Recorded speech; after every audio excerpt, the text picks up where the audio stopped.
What's up guys, on today's video I'm going to be talking about box calls. And the reason I was kind of wanted to do a video solely on just the box call was because it's one of my #1 tools in my arsenal when I go out and try to kill one of those big old longbeards. So I know a lot of turkey seasons have kicked off. I know like Nebraska's archery season has, and I think maybe Kansas, but I know a lot of the southern states have already been opened up and been opened up for a while. So I figured with the youth turkey season coming on here in Missouri, I'd make a turkey calling tip video, just kind of talking about situations I use the box call in, and why I consider it my #1 tool to take out with me in the turkey woods. As always, I hope you guys enjoyed this video, and I hope you guys kind of learned something from this and maybe take something away from it. So yeah, so nonetheless, let's go ahead and jump on into the video. All right, now when it comes to box calls, there's a ton of different brands, different types, different materials. You got double-sided box calls, which is your standard.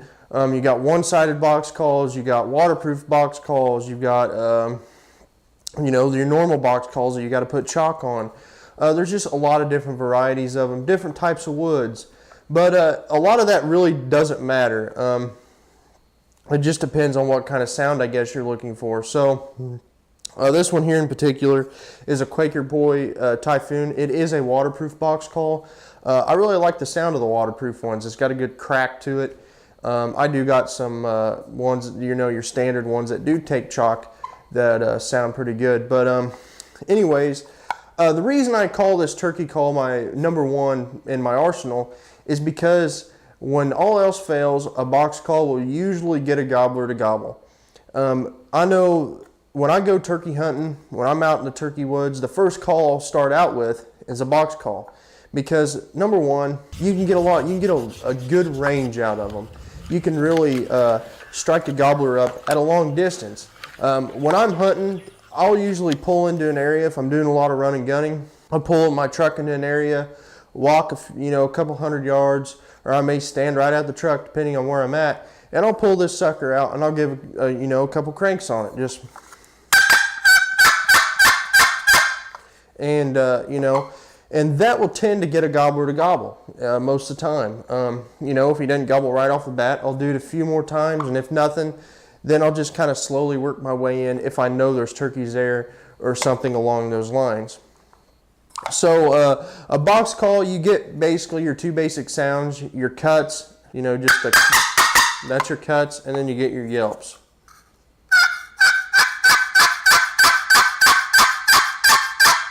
Those are the two calls that you can go out into the woods, if that's the only two calls you know how to do, and those are the two you're going to go kill a turkey with, I promise you. Now a box call, I will say, won't use it in close range situations. If I'm in the timber and the gobbler's just like, 50, 60 yards away from me, even 100 yards away from me, I may tend to not use the box call as much. I may use a pot call, or I'll go to the mouth call.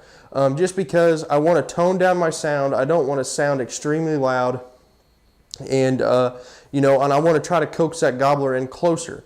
You got too loud of a call, they may not come in as close as you want them to, or they may even spook from it.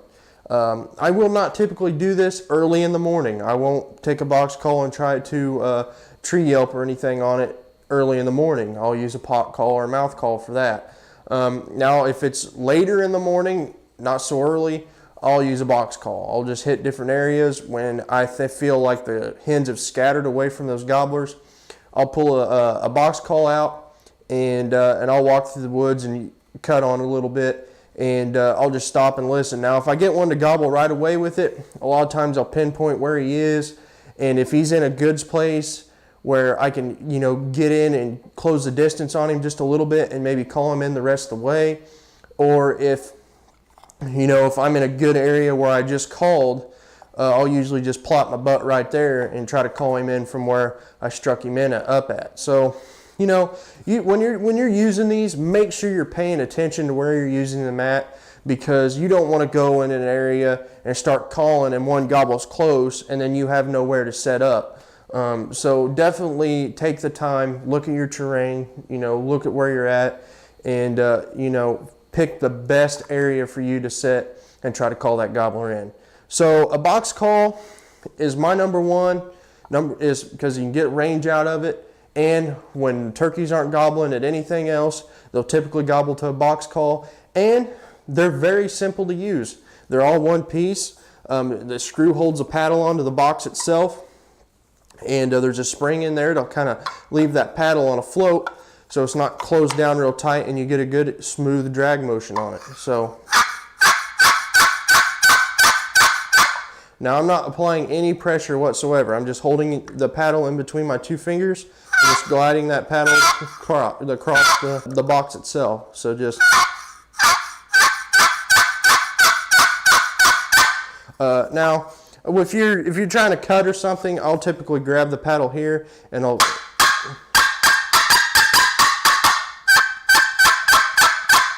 you can take your thumb and place it like this and then tap it on the side. It doesn't set, you don't get the range quite like you would if you flipped it over. And